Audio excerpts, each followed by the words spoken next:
Everyone. आज का vlog है स्टोरी टाइम। मेरी जो लास्ट स्टोरी मैंने बनाई थी यूट्यूब पर, कुछ लोगों को अच्छी लगी। भले ही मुझे गिनती के 5-10 लोग देखते हैं, लेकिन उसमें से भी अगर एक मुझे ये बोले कि आप स्टोरी काफ़ी अच्छे सुनाते हैं, आप मुझे एक नियर डेथ एक्सपीरियंस के ऊपर स्टोरी सुनाएं, तो मैं, अगर कोई मुझे प्यार से कोई कुछ भी कहेगा मैं वो ज़रूर करूँगी। और शिखा गौर जो मेरी फ्रेंड है, उसने मुझे ये बोला था, तो शिखा ये स्टोरी तुम्हारे लिए। वैसे देखा जाए तो बहुत सारी स्टोरीज़ हैं डेथ एक्सपीरियंस के ऊपर लोगों की, लेकिन एक स्टोरी ऐसी है जिसको मैंने बहुत विस्तार में पढ़ा है, क्योंकि जिनकी ये स्टोरी, उन्होंने उस पर बुक लिखी है। बुक का नाम है डाइंग टू बी मी, और जिन्होंने लिखा है उनका नाम है अनीता मूरजानी। झूठ नहीं कहूंगी, मुझे भी उनके बारे में नहीं पता था। और अक्सर जो ऐसे लोग होते हैं, अगर मैं उनको कहूँ तो वाकई वो काफी फेमस हैं, लेकिन वो ऐसे लोगों के बीच फेमस हैं जो ऐसी बातों को जानना चाहते हैं, ऐसी बातों में इंटरेस्ट रखते हैं। So it's all about your interest. क्योंकि मेरा ऐसी बातों में इंटरेस्ट था, तो मुझे उनके बारे में पता चल गया। और उनका खुद का यूट्यूब चैनल भी है, वेबसाइट भी है, किताब के बारे में मैंने आपको बता दिया। लेकिन फिर भी मैं इस स्टोरी आपको सुना रही हूँ। पहला रीज़न तो शिखा की वजह से, और दूसरा ये कि काफ़ी सारे लोग किताब पढ़ना पसंद नहीं करते। काफ़ी सारे ऐसे लोग हैं जो इंग्लिश के वीडियोस देखना पसंद नहीं करते, और उनके वीडियोस जो हैं इंग्लिश में है, क्योंकि वो सिंगापुर में ही पली बड़ी हैं, सिंगापुर में उनकी पूरी लाइफ बीती है, अभी भी वो सिंगापुर में ही रहती है। तो ये एक और कारण है कि मैं अपने स्टाइल में उनकी स्टोरी आपको सुनाना चाहती थी। और इनके बारे में मुझे पता चला था, मेरी एक फेसबुक दोस्त हैं, बहुत अच्छी हैं, रश्मि दीदी, उन्होंने मुझे इनके बारे में बताया था। आई हैव नो आइडिया मैंने फेसबुक पे क्या पोस्ट किया था, लेकिन कुछ मैंने पोस्ट किया होगा इस टॉपिक से रिलेटेड, क्योंकि उन्होंने मुझे कहा तुम ये बुक पढ़ो। जिस दिन उन्होंने मुझे कहा, नेक्स्ट डे मैंने अमेजोन पे ये ऑर्डर करी, घर पे आ गई बुक, और एक ही दिन में मैंने इसको पढ़ डाला। तो अब मैं आपको उनकी स्टोरी बताती हूँ। तो अनीता जी जो है सिंगापुर की रहने वाली है, जैसे मैंने बताया। काफ़ी साल पहले उनको कैंसर हुआ था, और जो कैंसर उनको था, अब मैं जब उसके बारे में सोच रही हूँ तो ब्रूनो याद आ रहा है, क्योंकि ब्रूनो को भी वही कैंसर था। इस कैंसर को बोलते हैं लिम्फोमा। और लिम्फोमा का ये नेचर है कि कई बार ये अचानक से बहुत ही एग्रेसिवली बढ़ जाता है आपकी बॉडी में। वही चीज़ अनीता जी के साथ भी हुई। उनका कैंसर बढ़ते बढ़ते एक दिन इतना बढ़ गया कि उनके सारे ऑर्गन्स तक पहुँच गया, और उनको हॉस्पिटल में जब लास्ट टाइम एडमिट कराया गया तो वो कोमा में चली गई। लेकिन जब वो एडमिट भी हो रही थी तो डॉक्टर्स ने ये कह दिया था कि आप इनको क्यों एडमिट करवा रहे हैं, ये बचने वाली तो नहीं है, बेहतर है आप इनको घर पे ले जाएं और इनका वहाँ पे ध्यान रखें, इन शॉर्ट इनकी सेवा करें। लेकिन फैमिली के लोग, जब कोई सदस्य बीमार हो जाता है फैमिली का, तो हमेशा अपना बेस्ट देना चाहते हैं, भले उनको ये भी पता हो ये इंसान जाने वाला है। जब आप प्यार करते हैं तो आप वो सब कुछ करते हैं कि शायद ऐसा करने से हम जान बचा सकें। तो उनके साथ भी वही हुआ। फैमिली ने डॉक्टर की बात नहीं मानी, उनको एडमिट कराया गया, लेकिन कुछ दिन बाद वो कोमा में चली गई। अब जब वो कोमा में चली गई तो डॉक्टर्स ने बोला कि अब तो सिचुएशन और ख़राब हो चुकी है, बिकॉज़ अगर ये कोमा से बाहर आ भी गई तो भी बचना इम्पॉसिबल है, और कोमा में रहते हुए इनको कुछ होगा नहीं उसकी भी गारंटी हम नहीं दे सकते, क्योंकि अक्सर आपको भी पता है कि कोमा में कभी कभी लोग चले भी जाते हैं, पता ही नहीं चलता। जब ये सब हो रहा था, एक दिन उनकी जो माइक्रो बॉडी है, जिसको स्पिरिचुअल लैंग्वेज में सूक्ष्म शरीर बोलते हैं, वो उनकी फिजिकल बॉडी से बाहर निकल गया, आसान शब्दों में आत्मा। और जब वो अपने शरीर से बाहर निकल गई तो वह सब कुछ सुन भी पा रही थी, देख भी पा रही थी, यहाँ तक कि वो भी देख पा रही थी जो हम अपनी फिजिकल बॉडी में बंधे होने के कारण देख नहीं सकते। वो अपने भाई को देख पा रही थी जो उस समय इंडिया में थे, और वो देख रही थी कि वो कितने ज़्यादा परेशान हैं और इंडिया से निकल चुके हैं सिंगापुर आने के लिए। और वो ये भी देख पा रही थी कि उनके दिमाग में क्या चल रहा है। वो वो पढ़ पा रही थी कि उनके भाई के दिमाग में यही विचार बार बार आ रहा है कि इससे पहले मेरी बहन की डेथ हो जाए, मैं एक बार जाके उससे मिल लूं। तो कहने का मतलब ये है कि मरने के बाद हम कितना ज़्यादा फैल जाते हैं, हमारी पकड़ कहाँ तक हो जाती है, क्योंकि इस बॉडी में जो हमारी पकड़ है वो लिमिटेड पकड़ है, लेकिन मरने के बाद जो हमारा माइक्रो शरीर है उसकी पकड़ तो अनंत है। खैर, जब वो अपनी बॉडी से बाहर निकली, कुछ देर तक वो वही हॉस्पिटल में थी, सबको देख रही थी, वो देख पा रही थी उनकी फैमिली कितनी परेशान है, उनके पति ज़रा भी उनके पास से उठ के नहीं जा रहे हैं, क्योंकि वो नहीं चाहते थे कि उनको कुछ हो जाए और वो वहाँ पे ना हो। तो बेसिकली वो सब कुछ महसूस कर पा रही थी। उसके बाद वो उस दुनिया की तरफ गई जिस दुनिया के बारे में हम अक्सर पढ़ते हैं, जिसको हम स्वर्ग बोलते हैं, नर्क बोलते हैं। लेकिन वैसी जो दुनिया है वो एक नहीं है, बहुत सारे लोग हैं जो कर्मों के आधार पर हमको मिलने वाले हैं और मिलते हैं। तो उनकी स्टोरी के अकॉर्डिंग वो जिस भी लोक में गई वो अच्छा लोक था, अच्छी जगह थी, क्योंकि उनको वहाँ पे वही एक रोशनी दिखाई दी जो अक्सर लोग कहते हैं अपने नियर डेथ एक्सपीरियंस में, और उनको परम शांति का अनुभव हुआ। अब ये परम शांति क्या है? परम शांति है थॉटलेस हो जाना। अक्सर मुझे भी लगता है कि कभी कभी मेरे दिमाग में कोई थॉट नहीं है, कोई विचार नहीं है, मगर ऐसा होता नहीं है। सबकॉन्शियस माइंड में बहुत कुछ होता है, लेकिन जब हम मर जाते हैं तो हम थॉटलेस होते हैं और उसी को परम शांति बोलते हैं। क्योंकि उस समय जब वो वहाँ चली गई, ना उनको कुछ इस दुनिया से लेना था ना देना था, वो एक पीस में थी।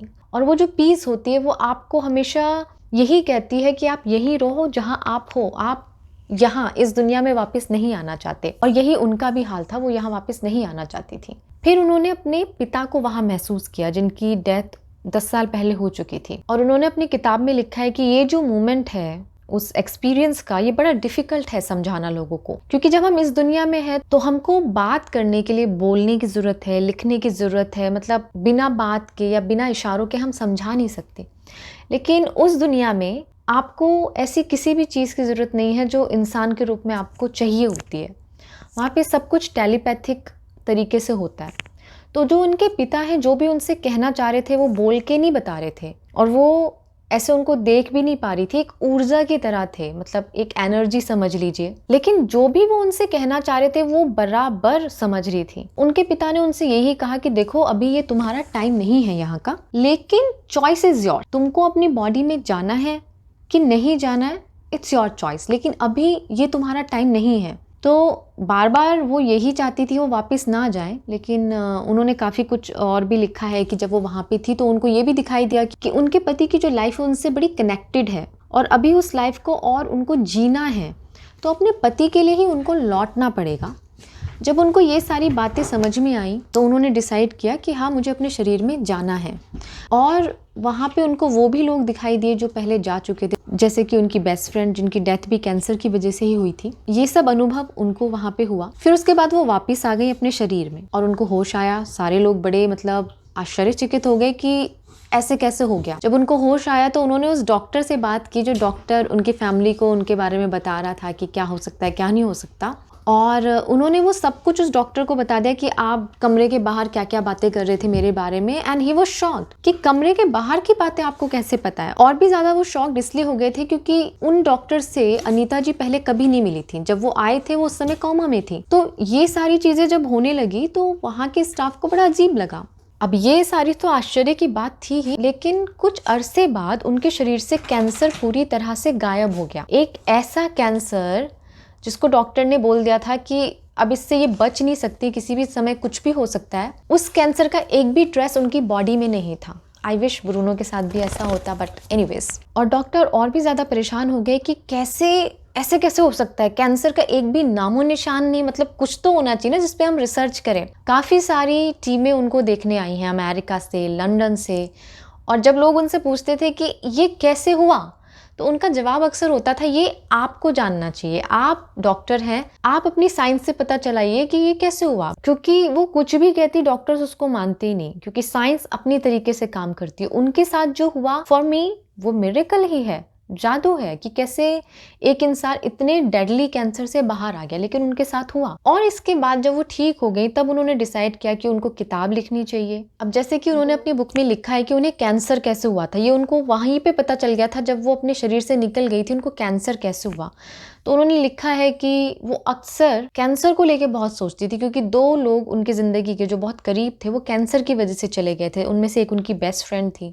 तो उनको हमेशा लगता था कि कहीं कैंसर ना हो जाए, ये ना हो जाए, वो ना हो जाए। वो ज़िंदगी में जो भी करती, खाने पीने की चीज़ से लेके कुछ भी, वो कैंसर को ध्यान में लेके करती थी। तो मतलब वो बहुत डरती थी। तो कहीं ना कहीं उनके अकॉर्डिंग उस डर की वजह से उनको कैंसर हुआ। इसके अलावा उन्होंने ये भी बताया किताब में कि वो कीमोथेरेपी कभी नहीं कराना चाहती थी। और उनका बड़ा वैलिड पॉइंट है। हम भी ब्रूनो की कीमोथेरेपी नहीं कराना चाहते थे, बट कभी कभी ऑप्शन नहीं होता। और उनका पॉइंट ये है कि डॉक्टर खुद कहते हैं कि कैंसर का कोई इलाज नहीं है, लेकिन कीमोथेरेपी हम फिर भी करते हैं। और कीमोथेरेपी से पहले वो इंडिया भी गई थी। योगा और आयुर्वेदिक तरीके से भी उन्होंने अपना इलाज करवाया था और उनके अकॉर्डिंग उससे उन्हें फ़ायदा भी हुआ। लेकिन वो फिर सिंगापुर आई। फिर कुछ लोगों ने उन्हें कहा कि इससे क्या होगा, ये वो ब्ला ब्ला। तो एक मेंटालिटी फिर बन गई उनके दिमाग में। तो फिर कैंसर ने उनको दबोच लिया। फिर उनको कीमो एंड ऑल की तरफ जाना पड़ा। तो ये भी उन्होंने कहा है कि कभी कभी हम खुद पे ही ट्रस्ट नहीं करते हैं कम्प्लीटली। और एक जो सबसे बड़ी बात उन्होंने सिखाने की कोशिश की है लोगों को, वो ये है कि जब मैं अपने शरीर के बाहर थी और जब मैं आई वापस, तो मुझे एहसास हुआ कि हम कभी भी खुश इसलिए नहीं रह पाते अपनी लाइफ में क्योंकि हम खुद को ही जानने का प्रयास नहीं करते। हम हमेशा दूसरों को खुश करने में लगे रहते हैं, दूसरों को प्लीज़ करने में लगे रहते हैं, दूसरों के बारे में सोचते रहते हैं, खुद के बारे में नहीं सोचते हैं। हमें क्या पसंद है एक टाइम के बाद हम वो करना छोड़ देते हैं। तो वो कहती हैं कि be kind to yourself, अपने आप को फॉरगिव करना सीखें और खुद के साथ समय बिताना सीखें। क्योंकि अगर आप जानना चाहते हैं कि आप इस दुनिया में क्यों आए हैं, उसके लिए सबसे ज़्यादा ज़रूरी है हम खुद को जानें। तभी हमको पता चल पाएगा कि हमारी असली आइडेंटिटी है क्या, हम क्यों हैं यहाँ पे। और अधिकतर लोग ये नहीं जान पाते और इस वजह से प्रॉब्लम होती रहती। तो लाइफ को खुल के जीना चाहिए। ये उनकी टीचिंग जो है मुझे काफ़ी अच्छी लगी थी। और जो उनका नेचर है हम में से कईयों का है, जैसे मैं भी लोगों को खुश करने में कभी कभी लग जाती हूँ कि किसी को दुख ना हो जाए, या हम बहुत सारी एक्सप्लेनेशन देते हैं और उनसे अगर आप सीख सकते हैं उनकी बुक से तो अच्छी बात है, लेकिन अधिकतर हम सीख नहीं पाते। हमारा कंट्रोल नहीं होता है हमारे नेचर पे, हमारे विचारों पे, तो फिर हम उसी ढर्रे पे चले जाते हैं। लेकिन क्योंकि उन्होंने वो चीज़ देखी अपनी लाइफ में जो हम में से हर कोई एक्सपीरियंस नहीं कर पाता, तो वो अपनी लाइफ को चेंज कर पाई। अब पहले वो अगर एक चॉकलेट भी खाती थी तो वो सोचती थी इससे मुझे ये ना हो जाए वो ना हो जाए। अब वो कहती हैं कि अगर मैं एक चॉकलेट खाती हूँ तो मैं ये सोचती हूँ मुझे इसको इंजॉय करना है। अब ऐसा नहीं हम चॉकलेट खा रहे और दिमाग में मोटे हो जाएंगे मोटे हो जाएंगे मोटे हो जाएंगे, तो आधा तो चॉकलेट का जो आपका एक इंजॉयमेंट है खाने का वो आपने वहीं पे किल कर दिया। तो basically in my point of view उनका जो एक्सपीरियंस था नियर डेथ का वो मुझे औरों से इसलिए अच्छा लगा बिकॉज उन्होंने अपने एक्सपीरियंस से दूसरों को कुछ सिखाने की कोशिश की कि देखो लाइफ एक्चुअली है क्या और मुझे क्यों ये बीमारी हुई, मैं क्यों वहाँ तक पहुँची जहाँ मुझे नहीं पहुँचना था। सबसे बड़ी चीज़ जो हम इन कहानियों से सीख सकते हैं वो ये है कि खुद से प्यार करना बहुत ज़रूरी है। कभी भी कहीं भी कुछ भी हो सकता है। सिर्फ ये सोचते रहना हमने ये कर दिया तो लोग क्या कहेंगे, आधी ज़िंदगी तो हम इसमें ही निकाल देते हैं। अब एक सवाल आपके दिमाग में ये ज़रूर आ रहा होगा कि ऐसा एक्सपीरियंस सबके साथ क्यों नहीं होता, क्यों कुछ लोगों को ही मौका मिलता है ये सब एक्सपीरियंस करने का। तो इस बात का जवाब तो मेरे पास भी नहीं है, लेकिन से हमारी इस दुनिया में होता है कई चीज़ों के लिए कुछ लोगों को पहले ही सिलेक्ट कर लिया जाता है। ऐसे ही भगवान के द्वारा भी कुछ लोगों को पहले से ही सिलेक्ट किया गया होता है कि देखो तुम्हारे साथ लाइफ में एक बार ये होगा और तब तुमको ये एक्सपीरियंस करने को मिलेगा। बड़ा इंटरेस्टिंग है कि मेरी नानी को भी ये एक्सपीरियंस हुआ है, लेकिन उस टाइम हम इन चीज़ों में मानते नहीं थे, तो हम सोचते थे वो एवं ही बस झूठ बोल रही हैं। लेकिन जब बड़े होकर पता चला तो एहसास हुआ वो सच बोलती थी, उनको भी हुआ था। वो बहुत सारी बातें बताती थी कि मैंने ये देखा वो देखा। और जो मैंने ऑटोबायोग्राफी ऑफ योगी पढ़ी है, अगर मैंने उसको पहले पढ़ा होता और अनीता जी की बुक को बाद में पढ़ा होता तो पूरा एक जो सेंस था वो कंप्लीट होता। लेकिन जब मैं अनीता जी को पढ़ रही थी तो कहीं ना कहीं मुझे लग रहा था कि ऐसा होता होगा, लेकिन जब मैंने वो उनकी योगानंद जी की किताब पढ़ी तो अब मुझे यकीन है ऐसा होता है, क्योंकि उनका डिस्क्रिप्शन और उस किताब में जो लिखा है वो मैच हो रहा है। तो गाइज ये थी अनीता जी की कहानी जो मैंने कोशिश किया आपको थोड़े शब्दों में सुना सकूं। अच्छी लगी हो तो आप बताना, और नहीं अच्छी लगी हो तो मैं और कोशिश करूंगी कि और अच्छे से कोई और कहानी आपको सुनाऊं। अब मैं आपसे मिलूंगी अपने नेक्स्ट वीडियो में, तब तक अपना ढेर सारा ख्याल रखिए।